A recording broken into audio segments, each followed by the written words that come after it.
আজ 7ই এপ্রিল আমরা মুসলিম বোর্ডের নির্দেশে ঘুমরি কোয়ালপাড়া থেকে আনসারুলের নেতৃত্বে ঘটপুকুরি জনসমাবেশে যোগ দিতে আমরা যাচ্ছি।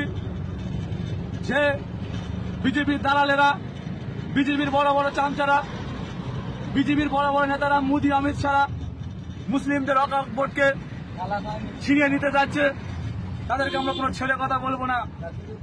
তার বিরুদ্ধে আমরা আজকে সবাই মিলে আনসারুল, শারিকের নেতৃত্বে, জয়রুল, আশিক, নসিব সবার নেতৃত্বে আমরা আজকে কালো মাথায় পতাকা বেঁধে ফিলিস্তিনির ঝান্ডা সামনে ভারতবর্ষের ঝান্ডা নিয়ে আমরা ঘটপুকুরে হাজির হতে যাচ্ছি।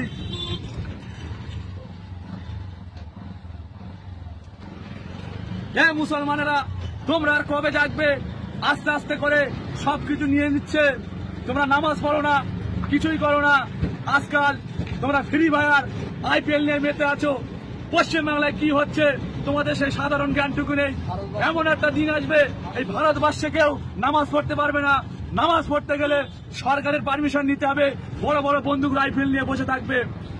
নিজের বাপ মার কবর দিতে গেলে, কবরে জিয়ারত করতে গেলে সরকারের পারমিশন নিয়ে কবর জিয়ারত করতে হবে।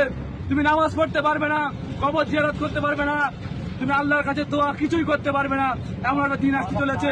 মুসলমানরা তোমরা জাগো, জেগে আজ থেকে শপথ করো ওয়াকফ বিল আমরা রিজেক্ট করব। তোমরা সবাই সহমত আছো তো? আমরা আজকে আনসারুলের নেতৃত্বে আজকে বিজেপি সাম্প্রদায়িকতার সাথে আমাদেরকে উস্কানি দিয়ে আমাদের ওয়াকফ বিল পাশ করে দিয়েছে। আমাদের কি সভা ওটা?